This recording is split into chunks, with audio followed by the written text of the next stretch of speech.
सुहानी डर से चीखते हुए पीछे पलट जाती है। पीछे मुड़ते ही वो देखती है कि वहां पर एक लड़का खड़ा था जो उसे ही देख रहा था। सुहानी डर और हैरानी के साथ उस लड़के को देखते हुए कहती है, कौन हो तुम? पीछे खड़ा लड़का सुहानी की फिक्र करते हुए कहता, तुम ठीक तो हो ना? उस लड़के को नॉर्मली बात करते देख सुहानी थोड़ा रिलैक्स होती है। उसे समझ में आ जाता है कि वहां एक नॉर्मल लड़का खड़ा है। अब वो लड़का सुहानी को कोई जवाब ना देते देख फिर से कहता है, तुम ठीक हो? तुम इतना डर क्यों रही हो? अब सुहानी को लग रहा था कि जो भी अभी हुआ वो सिर्फ उसका भ्रम था, ना कि हकीकत। वो खुद को नॉर्मल करते हुए उस लड़के से कहती, हाँ मैं ठीक हूँ, बस तुम्हारे अचानक आने से थोड़ा डर गई थी। सुहानी उस लड़के को गौर से देखने लगती। वो लड़का सुहानी की ही उम्र का था। उसने कैजुअल जींस टी शर्ट पहना हुआ था। उसका रंग गोरा और बाल कर्ली थे। सुहानी उसे देखते हुए कहती, तुम कौन हो और यहाँ पर क्या कर रहे हो? वो लड़का थोड़ा घबराते हुए कहता, मेरा नाम अभिज्ञान है। और ये कहते वो खामोश हो जाता। उसे देखकर ऐसा लग रहा था जैसे वो कुछ याद करने की कोशिश कर रहा हो। सुहानी क्यूरियस होकर कहती, और? अभिज्ञान नर्वस होकर कहता है, मैं एक राइटर हूँ। सुहानी हैरानी से अभिज्ञान को घूरते हुए कहती, राइटर? तो तुम यहाँ पर क्या कर रहे हो? अभिज्ञान कुछ सोचते हुए कहता, वो मैं हॉरर स्टोरीज लिखता हूँ। मैंने इस सिंघानिया मेंशन के बारे में बहुत सुना था, इसीलिए एक स्टोरी ढूंढने यहाँ आया हूँ। लेकिन तुम तो मुझे राइटर नहीं लगती, तो तुम यहाँ अकेले क्या कर रही हो? लोग कहते हैं कि ये जगह हॉन्टेड है, क्या तुम्हें डर नहीं लगता? सुहानी कहती, ये घर मेरा ही है। अभिज्ञान हैरानी से सुहानी को देखते हुए कहता, क्या ये घर तुम्हारा है? इसका मतलब तुम यहाँ रहती हो? ये कहकर अभिज्ञान उस कमरे को अजीब सी नजरों से देखता है। सुहानी उसे समझाते हुए कहती, नहीं मैं यहाँ नहीं रहती, मैं बस यहाँ कोई ढूंढने आई थी। अभिज्ञान की नजर सुहानी के हाथ में रखी डायरी पर जाती। उसे देखते हुए अभिज्ञान कहता, और लगता है कि जो तुम ढूंढ रही थी वो चीज तुम्हें मिल गई। सुहानी अभिज्ञान के इस सवाल का जवाब नहीं देती। वो बस कंफ्यूजन के साथ इधर उधर देखने लगती है। उसे समझ में नहीं आ रहा था कि वो अब क्या कहे। इधर कुछ देर पहले हम देखते हैं कि युवराज ऑफिस में बैठे अपना काम कर रहा था। सुहानी को गए हुए आधा घंटा हो चुका था। युवराज को अब उस पर शक होने लगता है। वो फौरन अमित से कहकर सुहानी को लेडीज वॉशरूम में चेक करने के लिए कहता है। कुछ ही देर के बाद अमित भागते हुए युवराज के ऑफिस के अंदर आता है। अमित का चेहरा देखकर ही युवराज समझ जाता है कि जरूर फिर से कुछ गलत हो गया है। युवराज गुस्से से अपनी जगह से उठकर कहता है, क्या हुआ? अमित सुहानी के भाग जाने से पहले ही काफी डरा हुआ था। उसके ऊपर से युवराज का गुस्सा देखकर वो और भी ज्यादा डर जाता है। अमित डरते हुए युवराज से कहता, सर नताशा वॉशरूम में बेहोश पड़ी और सुहानी मैडम वहां नहीं है। अमित का जवाब सुनकर युवराज बिना कुछ कहे गुस्से में अपने ऑफिस से बाहर चला जाता है। सुहानी यही सोच रही थी कि अभिज्ञान के सवाल का क्या जवाब दे। तभी उसे युवराज की आवाज सुनाई देती है, जो उसका नाम पुकार के उसे ही ढूंढ रहा था। युवराज की आवाज सुनकर सुहानी घबरा जाती है और उस डायरी को ओर देखने लगती है। सुहानी को अब डर लग रहा था कि अगर युवराज ने उसे यहाँ देख लिया तो वो सुहानी से उस डायरी को छीन लेगा और सुहानी वो बात कभी नहीं जान पाएगी जो बात अवंतिका उसे बताना चाहती थी। सुहानी का परेशान चेहरा देखकर अभिज्ञान के चेहरे पर एक स्माइल आ जाती है। वो सुहानी से कहता है, लगता है कि तुम उस इंसान के सामने आना नहीं चाहती। सुहानी परेशान होकर कहती, हाँ वो मुझे यहाँ से बचकर निकलना होगा, लेकिन मैं कैसे? ये कहकर सुहानी खामोश हो जाती। अभिज्ञान उसी स्माइल के साथ कहता है, वैसे अगर तुम चाहो तो मैं तुम्हें यहाँ से निकाल सकता हूँ। सुहानी अभिज्ञान पर शक करते हुए कहती, तुम? लेकिन कैसे? मैं इस जगह पर अपनी स्टोरी ढूंढने के लिए काफी दिनों से आ रहा हूँ। 2 दिन पहले मुझे यहाँ की एक एग्जिट के बारे में पता चला जो हमें यहाँ से सीधे जंगल की तरफ ले जाएगी। अभिज्ञान के ऐसा कहने पर सुहानी उससे कुछ नहीं कहती। अभिज्ञान आगे कहता, चिंता मत करो, तुम शहर से ज्यादा दूर नहीं जाओगी, लेकिन यहाँ किसी की पकड़ पर आने से जरूर बच जाओगी। अभिज्ञान की बात सुनकर सुहानी सोच में पड़ जाती। वो किसी भी कीमत पर इस बार वो डायरी अपने हाथ से नहीं जाने देना चाहती थी। उसे पूरा यकीन था कि अगर युवराज को इस डायरी के बारे में कुछ भी पता चला तो वो इसे सुहानी से ले लेगा। सुहानी यही सोच रही थी कि तभी उसे युवराज की आवाज फिर से सुनाई देती है। युवराज बेचैन होकर सुहानी को ढूंढ रहा था। सुहानी अभिज्ञान को देखकर कहती है, चलो चलते हैं।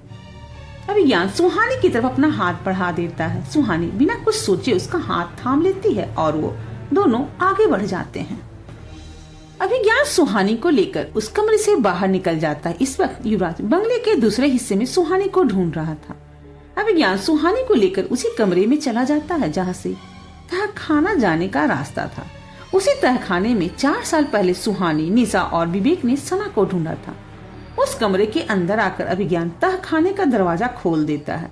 उसके ऐसा करते ही सुहानी को वो जगह याद आ जाती है और वो कहती है, मैं यहाँ पहले भी आ चुकी हूँ, लेकिन ये तो एक तहखाना है, हम यहाँ से बाहर कैसे निकलेंगे। अभिज्ञान तहखाने के अंदर जाते हुए कहता है, मेरे साथ आओ, तुम्हें खुद पता चल जाएगा। सुहानी के पास इस वक्त और कोई ऑप्शन नहीं था। वो अभिज्ञान के पीछे पीछे चलने लगती है। पूरे बंगले की तरह तहखाने के अंदर भी बिल्कुल अंधेरा था, लेकिन वो दोनों सुहानी के हाथ में रखे टॉर्च की हेल्प से रास्ता देख पा रहे थे। आगे बढ़ते हुए सुहानी कहती, तुमने अपने साथ टॉर्च क्यों नहीं रखा है। अभिज्ञान कहता, टॉर्च रखा तो था, लेकिन यहाँ आने के बाद वो खराब हो गया और फिर मुझे एक कमरे से रोशनी दिखाई दी। उसी रोशनी का पीछा करते हुए मैं तुम तक पहुंच गया। सुहानी अभिज्ञान की सारी बातों से कन्विंस होती जा रही थी। कुछ ही देर में वो दोनों तहखाने के अंदर आ जाते हैं। वहाँ आते ही सुहानी कहती है, अब हम यहाँ से बाहर कैसे निकलेंगे। अभिज्ञान हंसते हुए कहता, लगता है तुम्हारे अंदर सब्र जैसी कोई चीज नहीं है। इतना सुनकर सुहानी अपना मुंह बना लेती है। अभिज्ञान सुहानी के साथ एक कोने में चला जाता है। वहाँ एक काला कपड़ा लगा हुआ था। अभिज्ञान उस कपड़े को हटाकर सुहानी से कहता, देखो ये है तुम्हारे सवाल का जवाब। सुहानी सामने देखकर हैरानी से कहती है, क्या ये कोई दरवाजा है। अभिज्ञान जवाब देता है, हाँ बिल्कुल, अब जल्दी चलो। ये कहकर अभिज्ञान वो दरवाजा खोल देता और सुहानी के साथ उस दरवाजे से अंदर चला जाता है। उस दरवाजे के अंदर एक सकरा सा रास्ता था, जिसके अंदर अभिज्ञान और सुहानी चल रहे थे। सुहानी को ये सब देखकर बड़ी हैरानी हो रही थी। उसे तो अंदाजा भी नहीं था कि सिंघानिया मेंशन में ऐसा भी कुछ हो सकता है। सुहानी ने अभी भी अभिज्ञान का हाथ पकड़ रखा था और अभिज्ञान के चेहरे पर एक स्माइल थी जिसे सुहानी नहीं देख पा रही थी। सुहानी को अंदाजा भी नहीं था कि युवराज की बात ना मानकर उसने खुद को कितनी बड़ी मुसीबत में डाल दिया है।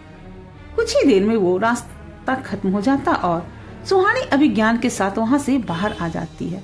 बाहर आते ही सुहानी हैरानी से अपने चारों तरफ देखकर कहती है, हम तो सच में जंगल के अंदर आ गए।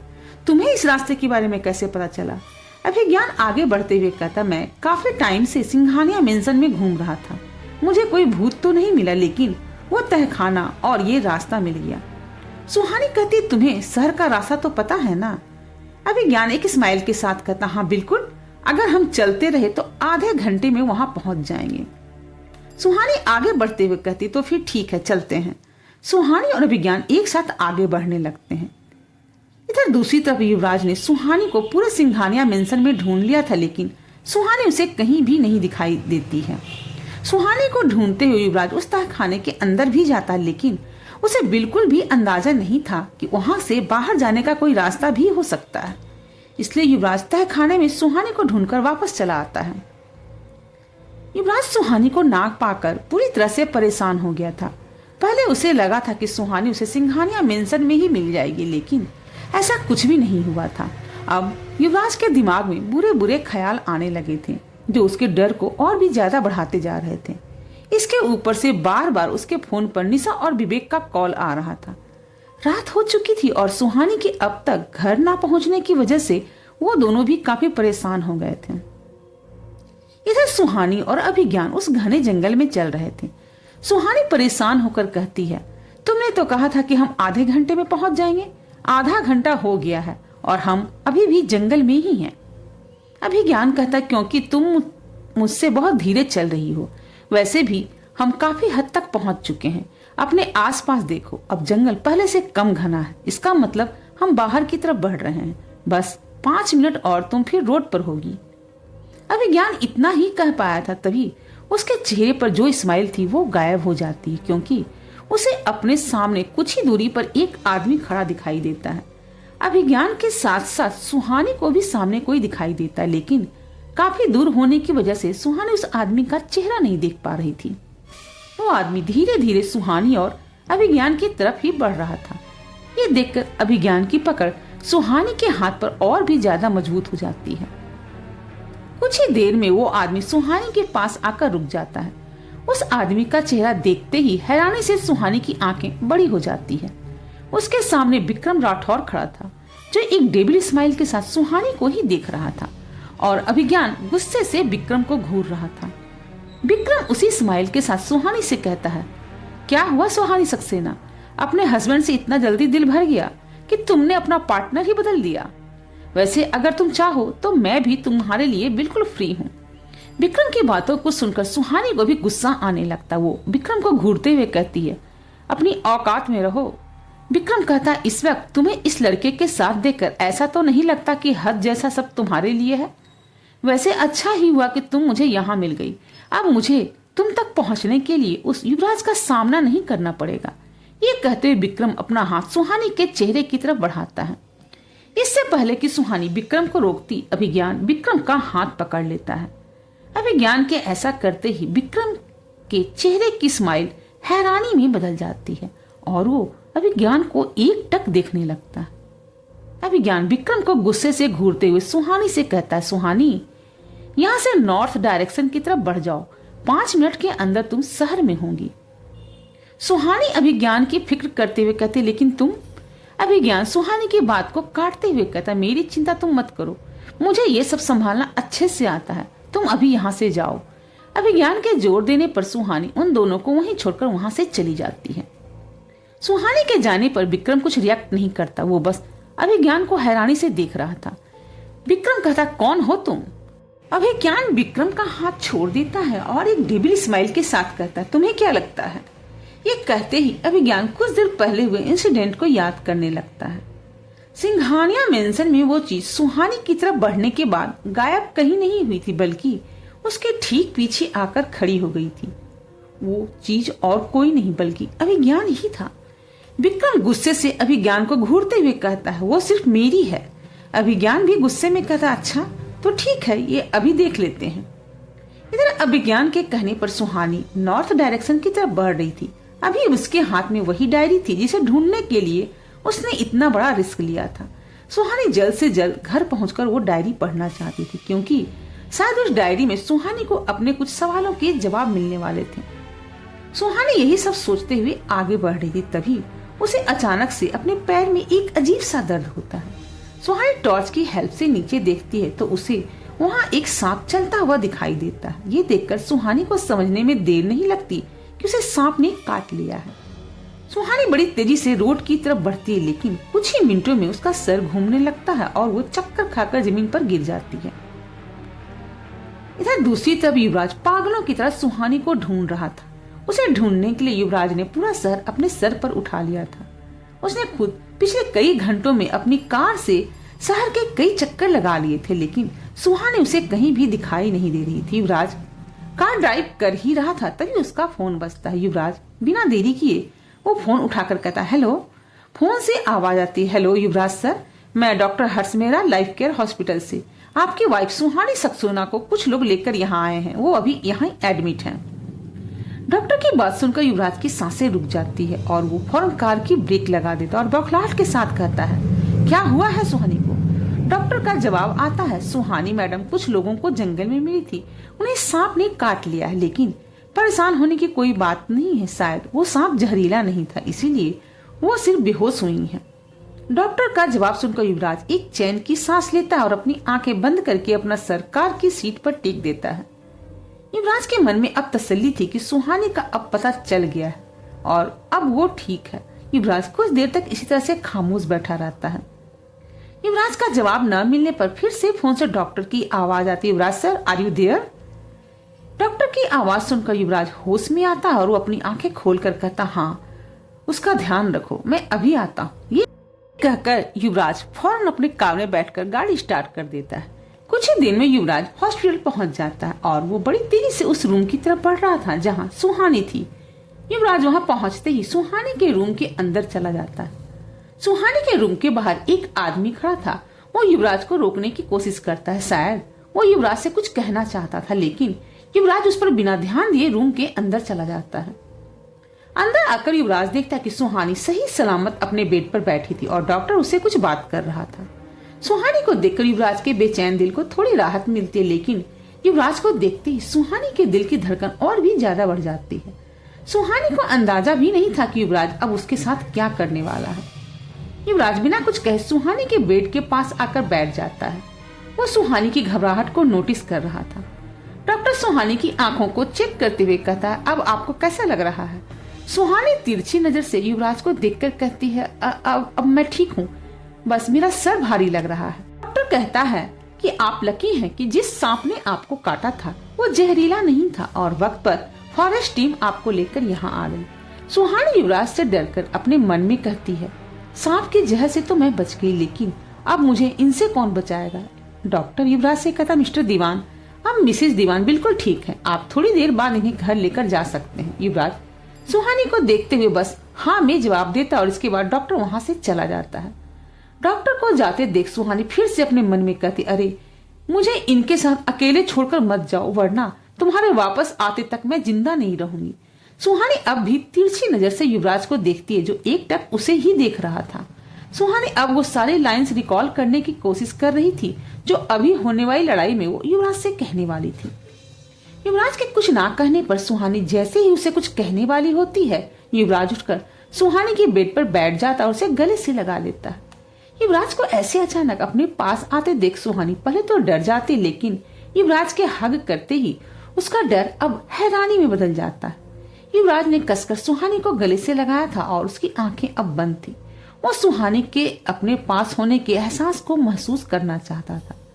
आज फिर से वो सुहानी के लिए बहुत ज्यादा डर गया था। सुहानी के हाथ अभी भी हवा में ही थे। उसे युवराज का ये बदला रूप कुछ समझ नहीं आ रहा था। कुछ देर के बाद युवराज सुहानी से अलग होता और सुहानी की नजर युवराज की आंखों में जाती है। इस वक्त उसकी आंखें भीगी हुई थी। युवराज को ऐसे देखकर सुहानी के दिल में भी दर्द होता। वो मन ही मन खुद से कहती है, क्या युवराज सर अभी भी रो रहे थे? युवराज अब सुहानी को फेस नहीं कर पा रहा था। सुहानी के सामने अब उसके इमोशंस उसके कंट्रोल से बाहर होने लगे थे। युवराज फौरन उठकर रूम से बाहर जाने लगता है और सुहानी बस युवराज को देखती रह जाती है।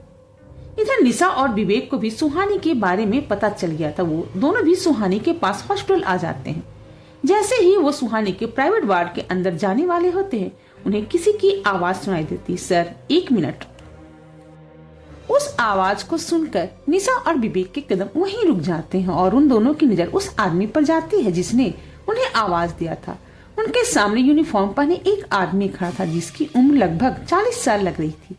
वो आदमी उन दोनों के पास आकर विवेक से कहता, सर क्या आप मैडम के रिश्तेदार हैं? उस आदमी की बात को सुनकर निशा और विवेक थोड़ा चौंक जाते हैं। विवेक कहता है, हाँ हम उनकी फैमिली हैं। वो आदमी कहता, सर मैं उस एरिया का फॉरेस्ट गार्ड हूँ और मैं ही मैडम को यहाँ लेकर आया था। ये सुनते ही निशा कहती, वो आपको कहाँ और किस हालत में मिली थी? गार्ड कहता, मैडम मैं अपनी ड्यूटी से वापस घर जा रहा था, तब मैडम मुझे रोड के पास वाले जंगल में बेहोश मिली थी और मैं उन्हें यहाँ लेकर आ गया। निशा थोड़ा इमोशनल होकर कहती, थैंक यू सो मच, आपने सुहानी की जान बचाई। गार्ड कहता है, कोई बात नहीं मैडम, लेकिन मैं आपसे कुछ और ही कहना चाहता हूँ।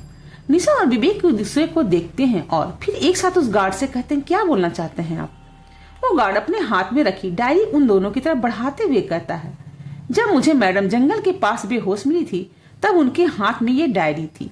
गार्ड की बात सुनकर निशा और विवेक थोड़ा चौंक जाते हैं। उन्हें तो पता ही नहीं था कि सुहानी उन्हें बिना बताए जंगल क्यों गई थी। उस पर से इस डायरी का सुहानी के पास होना उन्हें बहुत अजीब लगता है। विवेक गार्ड से उस डायरी को लेकर कहता, थैंक यू। वो गार्ड वहां से चला जाता है। निशा विवेक से वो डायरी लेकर उसे खोलते हुए कहती है, आखिर ऐसा क्या इस डायरी में कि सुहानी से लेकर जंगल में घूम रही थी? उस डायरी को खोलते ही निशा और विवेक की नजर सुहानी की फैमिली फोटो पर जाती है। उसे देखकर निशा और विवेक दोनों हैरान रह जाते हैं। विवेक उस डायरी को देखते हुए कहता, लगता है सुहानी आज फिर से सिंघानिया मेंशन गई थी। निशा भी कुछ सोचते हुए कहती है, अब इसका जवाब तो सुहानी को देना ही होगा। निशा के ऐसा कहते ही वो दोनों रूम की तरफ बढ़ जाते हैं। जैसे ही वो दोनों रूम का दरवाजा खोलते हैं, उन्हें सामने युवराज खड़ा मिलता है जो बाहर ही जा रहा था। युवराज को देखकर निशा का गुस्सा 7वें आसमान पर चला जाता है और गुस्से में युवराज से कुछ कहने ही वाली होते तभी विवेक निशा का हाथ पकड़कर उसे रोक लेता और युवराज उन दोनों की तरफ देखे बिना ही वहां से चला जाता है। इसके बाद निशा तेजी से सुहानी की तरफ बढ़ती है और उसके गाल पर एक हल्का सा थप्पड़ लगा देती है। निशा के ऐसा करते ही सुहानी अपने गाल पर हाथ रखकर कहती है, आउच। निशा गुस्से में सुहानी पर बरसते हुए कहती, तेरी हिम्मत भी कैसे हुई हमारे बिना वहां अकेले जाने की? निशा ये कह ही रही थी तभी सुहानी खुशी से उछलते हुए कहती है, ये तुम्हें कहाँ से मिली? सुहानी की नजर निशा के दूसरे हाथ में रखी डायरी पर थी। सुहानी निशा से वो डायरी लेकर उसे अपने सीने से लगाते हुए खुशी के साथ कहती, थैंक गॉड, मुझे लगा था कि मैंने इसे खो दिया। निशा और विवेक को इस वक्त बिल्कुल भी समझ नहीं आ रहा था कि सुहानी उस डायरी को देख के इतनी खुश क्यों हो रही है। निशा इरिटेट होकर सुहानी के हाथों से वो डायरी छीन लेती है। निशा के ऐसा करने पर सुहानी अपना मुंह बनाकर कहती, यार निशा, ये तू क्या कर रही है? वो डायरी मुझे दे। निशा वो डायरी सुहानी से दूर करते हुए कहती, दे दूंगी, लेकिन पहले हमें ये बता कि ये डायरी किसकी है और तुझे कहाँ से मिली, और उससे भी जरूरी बात, तू उस रात को जंगल में क्या कर रही थी? निशा की बात पूरी होने पर विवेक सुहानी को वार्निंग देते हुए कहता, और हाँ, हमसे कुछ छुपाने की कोशिश भी मत करना, वरना हम भी आगे से तुम्हें कुछ नहीं बताएंगे। सुहानी शर्मिंदा होकर कहती, सॉरी यार, मैं उस रात के बाद तुम दोनों के लिए बहुत ज्यादा डर गई थी, इसलिए मैंने इस बार तुम दोनों को अपने साथ नहीं लिया। सुहानी की बात को सुनकर निशा चिढ़ते हुए कहती है, तू डर गई थी या युवराज सर ने तेरे कान भर के तुझे डरा दिया था? विवेक निशा की बात को काटते हुए कहता है, ये इन सब बातों का वक्त नहीं है। सुहानी, पहले ये बताओ कि ये डायरी किसकी है और इसमें तुम्हारी फैमिली फोटो क्यों है? सुहानी अपनी आवाज धीमी करके कहती, ये मम्मी की डायरी है जो उन्होंने मेरे लिए छोड़ी थी और इसे ही लेने के लिए मैं सिंघानिया मेंशन गई थी।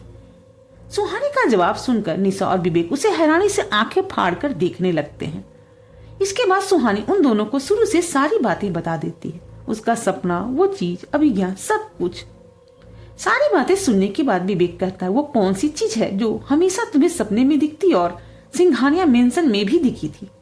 सुहानी कुछ याद करते हुए कहती, पता नहीं, लेकिन वो बहुत डरावना था। मुझे लगता है कि सिंघानिया मेंशन में मुझे कोई धोखा हुआ होगा, वरना मेरे सपने का मॉन्स्टर रियल में थोड़ी आ सकता है। विवेक सुहानी से कुछ कहने ही वाला होता, तभी निशा गुस्से में सुहानी से कहती, सुहानी, तेरा दिमाग खराब हो गया है क्या? तो युवराज सर से बचने के लिए एक अनजान इंसान के साथ उस तह खाने में चली गई। तो किसी अनजान इंसान पर भरोसा कैसे कर सकती है? सुहानी निशा को समझाते हुए कहती है, मुझे उस पर नहीं बल्कि खुद पर भरोसा था। वो एक नॉर्मल इंसान था और तू जानती है कि मैं ऐसे लोगों से निपटने के लिए ट्रेंड हूँ। अगर वो कुछ गलत करने की कोशिश करता तो उसकी हालत क्या होती, तुझे अच्छे से पता है। निशा अपनी बात पर जोर देते हुए कहती, और अगर वो कोई मॉन्स्टर होता तो फिर तू क्या करती? सुहानी कहती, निशा, मुझे ये रिस्क लेना ही था। समझने की कोशिश कर, ये डायरी मम्मी ने मेरे लिए छोड़ा, इसका मतलब वो मुझे कुछ बताना चाहती थी। मैं इसे किसी भी कीमत पर अपने हाथों से नहीं जाने दे सकती थी। मेरी जगह अगर तुम दोनों होते तो यही करते। निशा और विवेक को भी सुहानी की सारी बातें सही लगने लगती हैं। सुहानी वो डायरी निशा से लेकर विवेक को देते हुए कहते, विवेक, इसे संभाल कर रखो और इसके कुछ बैकअप्स भी तैयार करके अपने पास रखना। अगर गलती से ये हमारे हाथ से निकल भी जाए तो हमारे पास इसके बैकअप्स होने चाहिए। कल सुबह हम इसे साथ में पढ़ेंगे।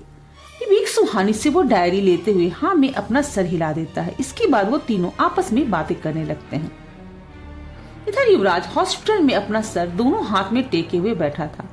युवराज की आंखें बंद थी और वो खुद को शांत करने की कोशिश कर रहा था। अब तक उसे समझ में आ गया था कि वो कितनी भी कोशिश कर ले, लेकिन सुहानी को वो कंट्रोल नहीं कर पाएगा। उसे अब सुहानी की बहुत ज्यादा फिक्र हो रही थी। युवराज इसी सोच में डूबा हुआ था, तभी उसे अपने कंधे पर किसी का हाथ महसूस होता है। युवराज अपनी आंखें खोलते हुए सर उठाकर सामने देखता है। वहाँ अर्नब खड़ा था।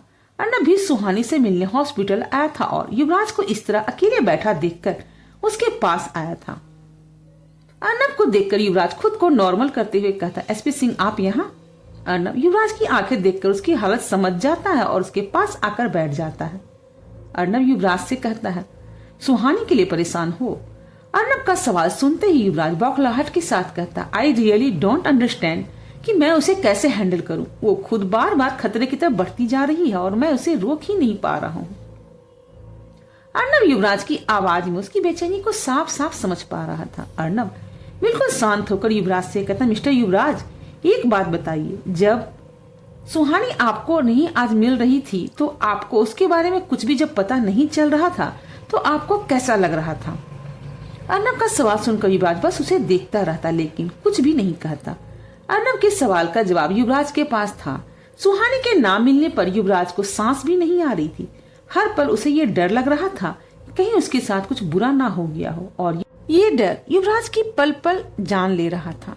युवराज के कुछ न कहने पर अर्नब हल्की मुस्कान के साथ कहता है, ठीक है, आप मुझे जवाब मत दीजिए, लेकिन इस सवाल का जवाब आपके पास है। अब आप ये सोचिए कि जब आपको उस साय ने विशिंग वेल के अंदर खींच लिया था और आप कई दिनों तक बाहर नहीं आए थे, तो सुहानी पर क्या बीती होगी।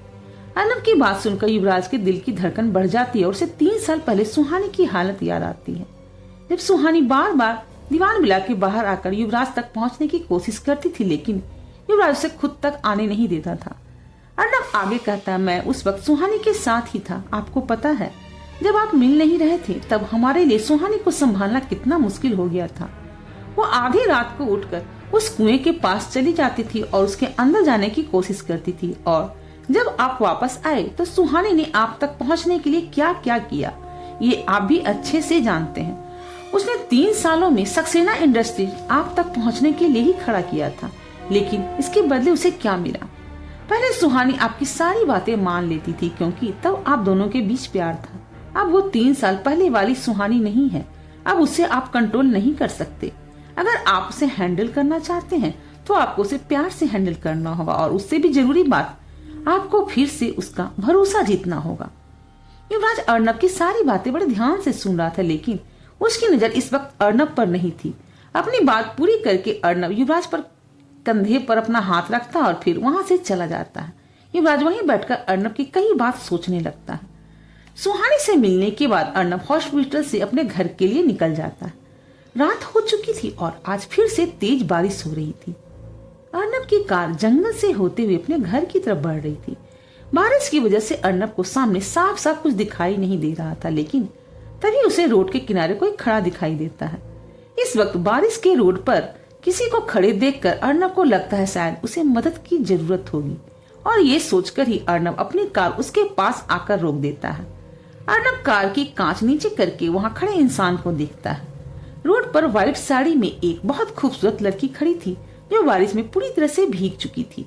वो लड़की और कोई नहीं, माया थी, जो कार के अंदर बैठे अर्नब को देखकर मुस्कुरा रही थी।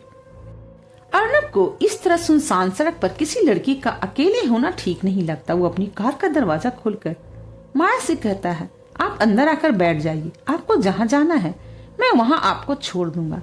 माया अपनी स्माइल को छुपाते हुए अर्नब के कार के अंदर आकर बैठ जाती है और अर्नब अपनी कार आगे बढ़ा देता है। क्या अर्नब माया के चंगुल से बच पाएगा या फिर जंगल में होगी कुछ और अनहोनी? आगे के एपिसोड जानने के लिए मेरे चैनल को लाइक, शेयर और सब्सक्राइब जरूर करें अगर आपने सब्सक्राइब नहीं किया हो तो, और कमेंट करके बताएं कि मेरी कहानियां आप कहां से सुन रहे हैं। Thanks for watching.